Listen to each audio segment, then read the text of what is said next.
बिस्मिल्लाहिर्रहमानिर्रहीम। अस्सलाम वालेकुम नाज़रीन, फ़िदा आदिल हूँ और आप डेली मैदान देख रहे हैं। मेरी एक रिपोर्ट आपने पहले देखी होगी दिलीप कुमार साहब के घर के हवाले से, वो मकान जिसमें दिलीप कुमार साहब पैदा हुए थे। यूसुफ़ खान आपको पता है उनका असल नाम था और फ़िल्मी नाम उनका दिलीप कुमार था। पृथ्वीराज के नाम से आप अच्छी तरह वाकिफ़ हैं और फिर राज कपूर की जो फैमिली है, कपूर ख़ानदान का आज भी इंडियन फ़िल्म इंडस्ट्री में बड़ा नाम है। मैं जिस मकान में खड़ा हूँ ये जन्मभूमि है राज कपूर की। यहीं पे पृथ्वीराज पैदा हुए, यहीं पे राज कपूर साहब पैदा हुए। मेरा कैमरामैन अगर आपको थोड़ा बहुत दिखा सके, मैं तफसीली भी इसमें आपको दिखाऊंगा कि ये तर्ज़ तामीर आप देखें और पुराने वक्तों में जिस तरीके का तर्ज़ तामीर और जिस मटेरियल से ये मकान बनाया गया है, इसमें लकड़ी का जिस तरीके से इस्तेमाल किया गया है, ये सारी तफसील इस वीडियो में हम आपको बताएंगे। आज जिस तारीख़ में हम ये वीडियो बना रहे हैं, 100वीं सालगिरह मनाई गई है राज कपूर साहब की, और पेशावर में ऐसी तंजीम मौजूद है कि जो दिलीप साहब का जो सालगिरह का दिन है वो भी नहीं भूलती, और राज कपूर साहब की जब सालगिरह का दिन होता है तो इस हवाले से तकरीबात यहाँ पे मुनक्किद होती हैं। कल्चरल हेरिटेज काउंसिल के अहदेदार हैं जनाब शकील वहीदुल्लाह साहब हमारे साथ मौजूद हैं। शकील साहब बहुत शुक्रिया। बहुत शुक्रिया। और इस बैनर से भी नाज़रीन आप अंदाज़ा लगा सकते हैं 14 दिसंबर 1924 को राज कपूर पैदा हुए थे और आज 100वीं सालगिरह मनाई गई है। शकील साहब, आपको ये ख़्याल कैसे आ जाता है जब आप कभी दिलीप साहब की सालगिरह मना रहे होते हैं, कभी राज कपूर साहब की सालगिरह मना रहे होते हैं, कभी आपने मेरी सालगिरह नहीं मनाई, क्यों? अल्लाह आपको सेहत और ज़िंदगी दे। ये जिनके हम मना रहे हैं वो तो अभी इस दुनिया में नहीं है, और आपकी सालगिरह आप और हम मिल के जो है ना वो मनाएंगे। अल्लाह आपको सेहत और ज़िंदगी दे।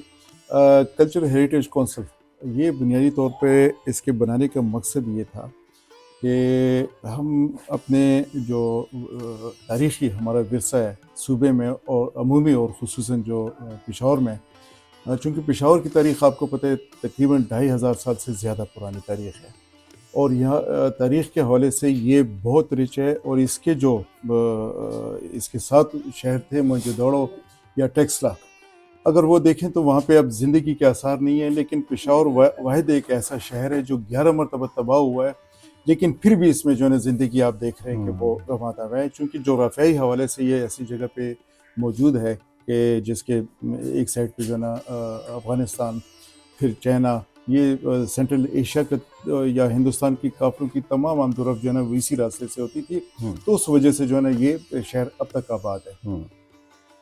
इसमें तारीख़ी मकामात अगर आप देखें या बिल्डिंग वगैरह आप देखें तो उस हवाले से भी जो है ना हम बहुत खुशकिस्मत हैं कि हमारे पास ऐसी बिल्डिंग है कि जिसकी अगर उम्र आप देखें तो वो 150-200 साल से भी पुरानी है। पेशावर में जो है ना 500 साल कबल मसीह एक दरख्त भी यहाँ पे मौजूद है, तो मतलब उस हवाले से शुक्र है काफ़ी हुआ है। कल्चरल हेरिटेज काउंसिल की कोशिश ये थी कि वो अपने ऐसे तारीख़ी मकामात की प्रोटेक्शन और प्रिजर्वेशन के लिए जो है ना वो काम करें। फिर दोस्तों ने ये फैसला किया कि चूँकि इस मिट्टी ने हिंदुस्तान फिल्म इंडस्ट्री को बहुत बड़े बड़े नाम दिए हैं जिन्होंने हिंदुस्तान फिल्म इंडस्ट्री पे राज किया है, तो फैसला फिर ये हुआ कि हमें उनकी फ़नी खिदमत के हवाले से भी अपना किरदार अदा करना चाहिए। तो फिर 2011-12 से हमने मिल के जो है ना दिलीप कुमार साहब की सालगिरह मनानी शुरू की। अभी तक वो सिलसिला जारी है, और राज कपूर साहब की सालगिरह जो है ना 14 दिसंबर को हम मना रहे हैं। इसके पीछे दो चीज़ें हैं। जिन दिनों में हम 2011 में हिंदुस्तान और पाकिस्तान के दरमियान टेंशन बहुत ज़्यादा थी, लड़ाई झगड़े ये चीज़ें बहुत ज़्यादा थी, तो उन दिनों में फ़ैसला ये हुआ कि क्यों ना एक ऐसा काम करें कि जिसकी वजह से जो है ना दोनों मुल्कों के अवाम की को ज़्यादा से ज़्यादा जो है ना करीब लाने में वो इवेंट जो है ना मददगार साबित हो। तो फिर उसमें दिलीप साहब की बर्थडे जो है ना उसने बहुत बड़ा किरदार अदा किया, क्योंकि दिलीप साहब जो है ना वो अमन के सफ़ीर भी रहे हैं। राज कपूर की फैमिली जो है ना, जैसे आपने अभी स्टार्ट में कहा कि उनकी पैदाइश यहाँ पे हुई है, राज कपूर साहब की पैदाइश यहाँ की है। तो और 1990 में रणधीर कपूर और ऋषि कपूर साहब भी यहाँ पे आए थे। अच्छा, घर को इस मकान में आए थे? अच्छा, इसी मकान में आए थे। यूनुस कैसी साहब उनके साथ थे। तब हिना फिल्म की शूटिंग हो रही थी, तो उस सिलसिले में जो है ना वो आए थे पाकिस्तान। तो फिर उन्होंने खुसूसन उस वक्त के जो प्रेसिडेंट थे उनसे गुजारिश की, तो उन्होंने फिर यहाँ पे पेशावर में भी यहाँ पे उनको इजाज़त दी। वो भी यहाँ पे हैं। इस घर से उनकी लगाव का अंदाज़ा इस बात से बखूबी लगाया जा सकता है कि जो भी पेशावर से उनके जाने वाले जाते थे तो वो उनसे यही ख्वाहिश करते थे कि भाई इस घर से जो ना हमें हमारी इस घर की मिट्टी जो है ना वो हमारे लिए ले आए। मैं खुद जब गया था 2005 में, ख्वाजा हुसैन साहब भी थे, तो रणदीप कपूर साहब की ख्वाहिश पे यहाँ से नीचे जो कमरा है वहाँ से मिट्टी में उनके लिए लेकर गया था। अच्छा। तो उन लोगों के दिलों में अब भी इस घर की, पेशावर के लोगों के साथ, पेशावर के साथ उनका काफ़ी लगाव है। और ये जो नई नस्ल है कपूर ख़ानदान की, इसमें रणबीर कपूर हैं, जो हैं बाकी जो एक्ट्रेसेस हैं, करीना कपूर, करिश्मा कपूर, आपने कभी ये इतला सुनी कि उनकी भी कभी ख्वाहिश हुई होगी कि वो अपने आबा व अजदाद का जन्मभूमि जो है वो देखें और वो पेशावर आएँ? ऋषि कपूर साहब की ख्वाहिश थी कि वो दोबारा जो है ना वो पेशावर देखें, और उन्होंने अपनी ख्वाहिश का इज़हार इंटरव्यू में भी किया था कि बकौल उनके कि मेरी ख्वाहिश है कि मेरे बच्चे जो है ना वो ज़रूर ये जन्मभूमि जो है ना अच्छा। वो देखें। तो हम तो अहले पेशावर की तरफ से, कल्चर हेरिटेज काउंसिल की तरफ से, अपनी इस मिट्टी की तरफ से जो है ना उनको दावत देते हैं कि जब भी वो आना चाहें, अहले पेशावर के दिल और पेशावर के दरवाजे उनके लिए खुले हैं। और हमारी ख्वाहिश है, हमारी भी ख्वाहिश है कि वो लोग आ जाएं। उनके आने से हिंदुस्तान और पाकिस्तान के अवाम जो है ना वो एक दूसरे के करीब आ सकते हैं। बहुत शुक्रिया शकील साहब आप, और आप हमारे साथ रहिए। हम इस घर के मुख्तलिफ हिस्से अपने नाजरीन को दिखाना चाहते हैं।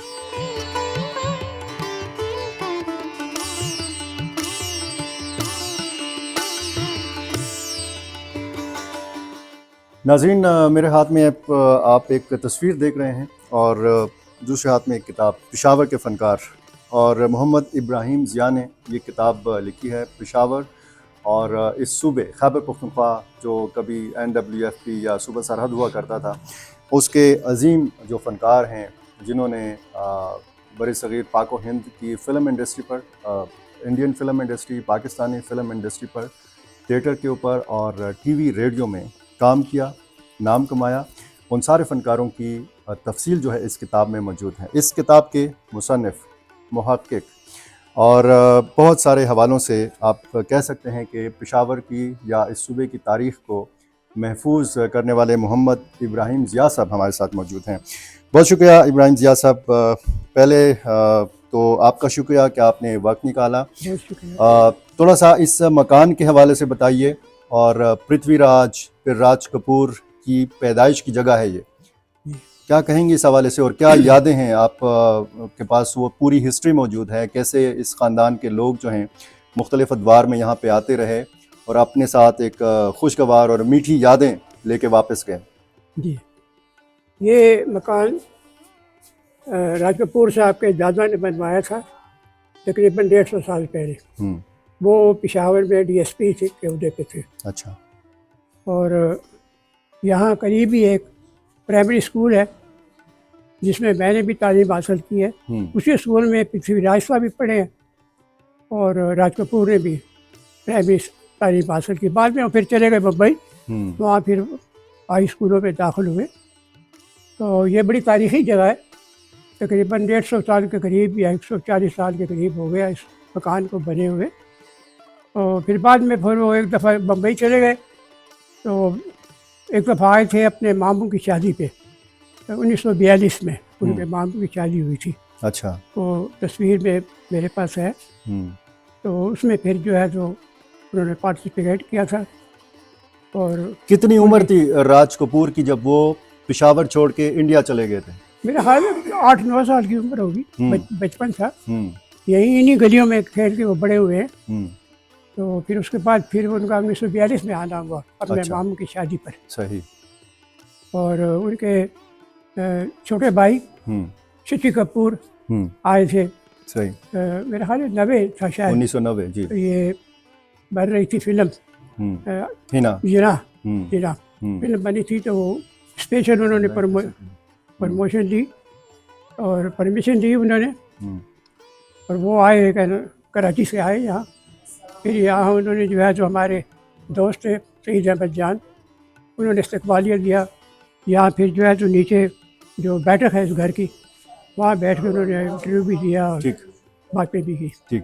फिर उसके बाद उनके बेटे रणधीर कपूर और ये आए थे अपना शम्मी कपूर, सॉरी ये रणबीर कपूर और दूसरे उनके भाई जो है हाँ। ऋषि कपूर, सही। ये आए थे। अच्छा तो उनकी बड़ी ख्वाहिश थी पेशावर आने की और अपना घर देखने की, अच्छा। लेकिन बदकिस्मती से 1988 में जिस साल दिलीप कुमार आए थे पेशावर, उसी साल उनका इंतकाल हो गया। तो उनकी मेरे हाथ में पूरी इब्राहिम साहब ये जो तस्वीर है, जी जी ये अपने नाजरीन को भी मैं दिखाना चाहता हूँ। जी। इसमें आप बताइएगा इसमें कौन है और राज कपूर इसमें कौन से हैं? जी जी, इसमें ये राज कपूर हैं। अच्छा ये ये उनके भाई हैं ऋषि कपूर, शशि कपूर। ये बहन है उर्मिला कपूर। ये वालिद हैं पृथ्वीराज कपूर। पृथ्वीराज, अच्छा। जी। ये दादी हैं राज कपूर की दादी। ये राज कपूर की वालिदा है। अच्छा, और ये बच्ची कौन है? हाँ, ये बच्ची भी, ये मेरे हाल में शम्मी कपूर का बचपन है ये। अच्छा, ये कहाँ बनी है ये तस्वीर? ये इसी घर की, इसी मकान में ये इसी तस्वीर मकान बनी? में बनी है। 1942 का जो आपने जिक्र किया कि हाँ, वो नहीं, शादी में आए थे। हाँ, उसी पहले बनी है ये तस्वीर। अच्छा, क्योंकि देखा ना उनकी उम्र हाँ इतनी ज्यादा नहीं है। ठीक है। और ये आप मतलब कंफर्म कर रहे हैं कि ये इस मकान में बनी हुई तस्वीर है? ठीक है, बहुत शुक्रिया नाज़रीन। बहुत सारे हवाले हैं इस मकान के हवाले से भी, पेशावर के दूसरे जो तारीख़ी मकामात हैं। मैं इस मकान के बाकी हिस्से जो हैं तफसीली आपको बता रहा हूँ, और हमारे साथ रहिए।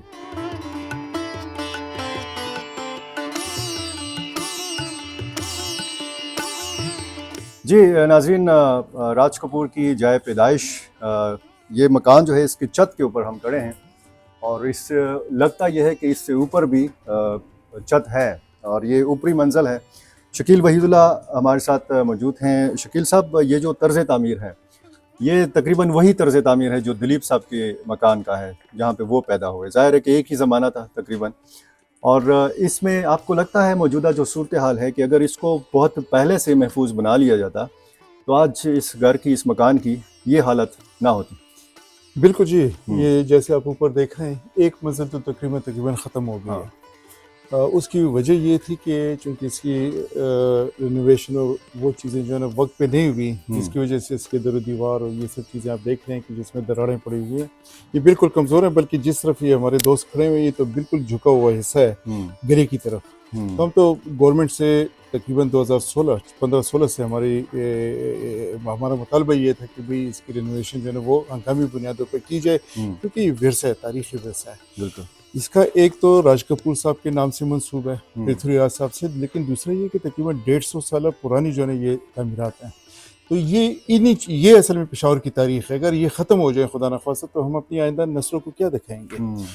ये नए प्लाजे जो आप देख रहे हैं, ये पेशावर की तारीख़ नहीं है। पेशावर की असल तारीख़, जिस मकान में हम खड़े हैं, जिस दर दीवार के दरमियान हम खड़े हैं, ये पेशावर की तारीख़ है। और ये पेशावर की तारीख़ के साथ साथ पेशावर की असल पहचान ये है। और इसका रकबा मैं देख रहा हूँ कि ये दिलीप साहब के मकान से थोड़ा सा रकबा इसका ज़्यादा है, और दोनों के लिए 10-10 करोड़ रुपए जो है वो मंजूर किए गए। दिलीप साहब के घर तकरीबन वो 3.25 मरले में है, और ये मेरे ख्याल में 6.5 मरले में कहा जा रहा है कि 6.5 मरले में, तो इसका रकबा भी ज़्यादा है। और लेकिन इसकी हालत काफ़ी बेहतर है दिलीप साहब के घर से। वो तो तकरीबन ना होने के बराबर है। बारिशों ने और मौसमी हालात ने काफ़ी ख़राब की है। इसकी भी यही सूरत हाल है। लेकिन बहरहाल अभी दोनों मकानों के लिए जो है ना 10-10 करोड़ रुपए वर्ल्ड बैंक की तरफ से जो है वो मंजूर हुए। तो उम्मीद तो है कि इंशाल्लाह ये अगर अपनी असली हालत में नहीं तो उसके करीब अब उस हालत में आ जाएगी वापस। बहुत शुक्रिया शकील साहब।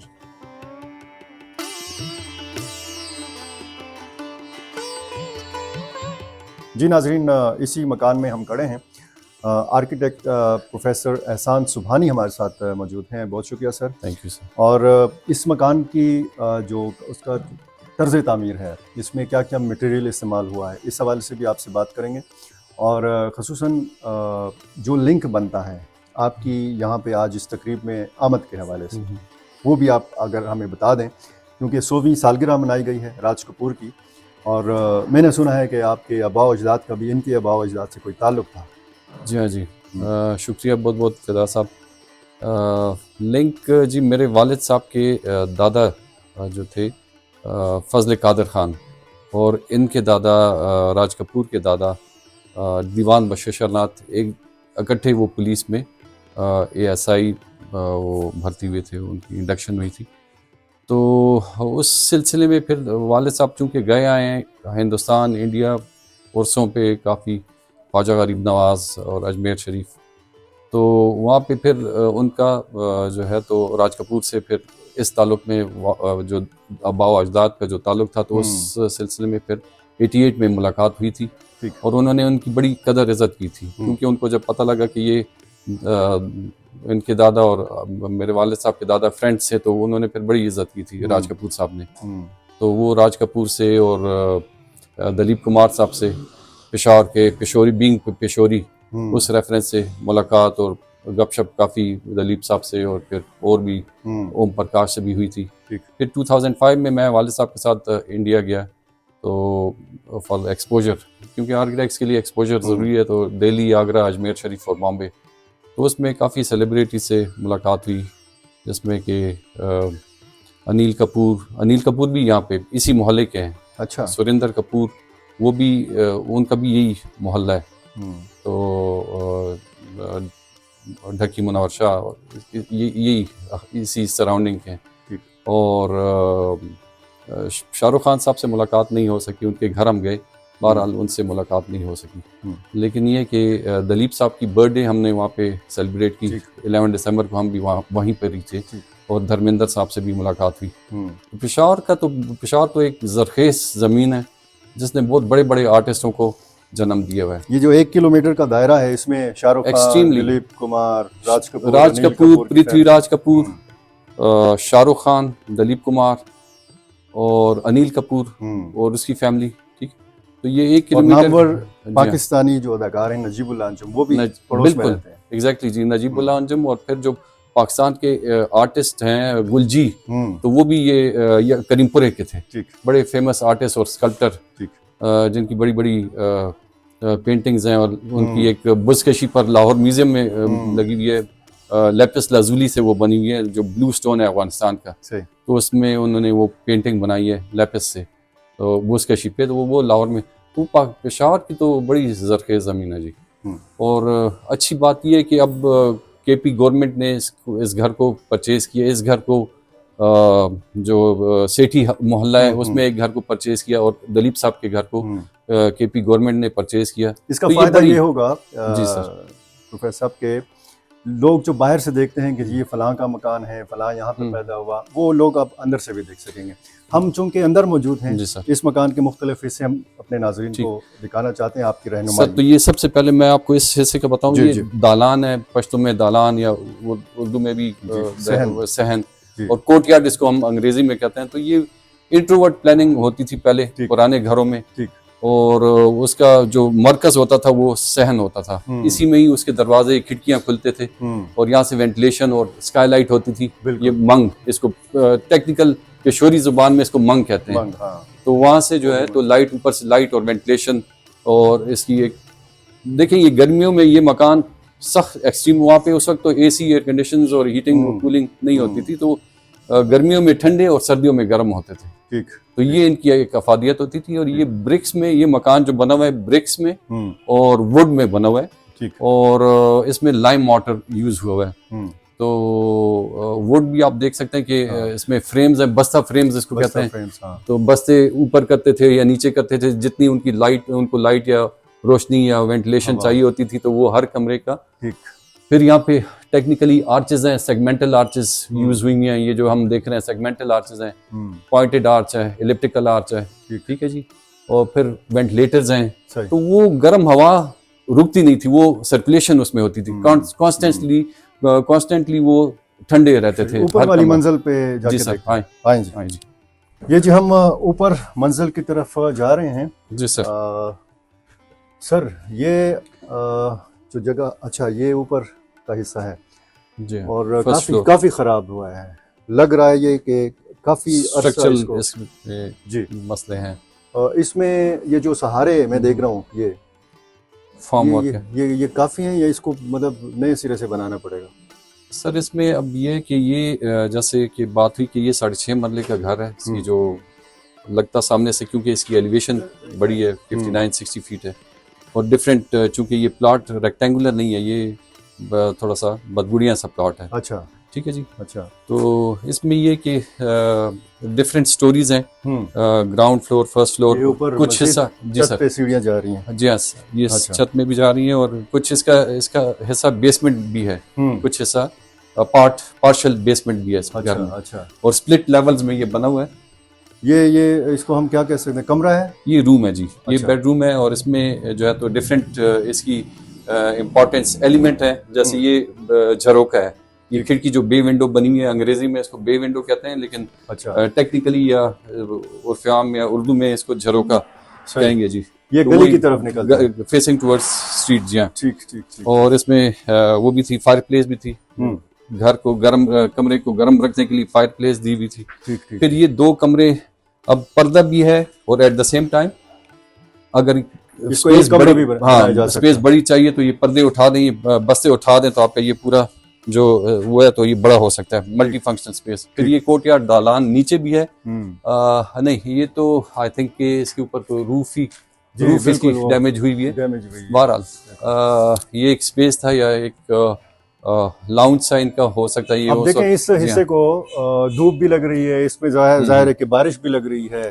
और वो जिस उसकी बात करें वेंटिलेशन की, उसके लिए कोई हिफाजती सहारा भी नहीं है कि बंदा यहाँ पे, यानी खतरनाक है। तो आप क्या कहते हैं? अच्छा ये जो जी सर, ये उसी भी तरह झरोका है, ये भी झरोका है, इसकी विड्थ ज्यादा है, एक रिदम क्रिएट किया हुआ है इसने पूरे फसाड में। आप अगर नीचे से इसकी फसाड या एलिवेशन देखें तो ये यहाँ पे ये बड़ा झरोका है, फिर ये छोटे झरोके भी हैं और आर्चेज उसी तरह आर्चेज हैं, और आप गली का व्यू ले सकते हैं, ठीक है, लाइट और वेंटिलेशन यहाँ से आ सकती है। और ये जो इसमें लकड़ी का इस्तेमाल हुआ है, जाहिर है कि ये उस जमाने, अच्छा उसी जमाने की इसमें बिजली की वायरिंग, हाँ जी, वायरिंग उसी वक्त की वायरिंग भी है, बिल्कुल एग्जैक्टली। अब इसके दरवाजे नहीं है तो जाहिर है दरवाजे इसके भी वो फोल्डिंग होंगे, और वो जो है तो वो अब टूट चुके हैं या इसमें हो सकता है कि चोरी भी हुए हों, बहरहाल। लेकिन ये कि ये जो है तो ये बस्ताज हैं जी। बहुत शुक्रिया सर आपका। नाज़रीन आपका भी शुक्रिया। हमने कोशिश की है कि मुख्तसर सी वीडियो में आपको इस मकान के मुख्तलिफ हिस्से हम दिखा सकें। इस मकान के और भी कमरे हैं, वो भी तकरीबन इसी हालत में हैं जिस हालत में हमने आपको 2-4 कमरे और 2-4 जो इसके हिस्से हैं वो बताए हैं। देखने का बहुत शुक्रिया।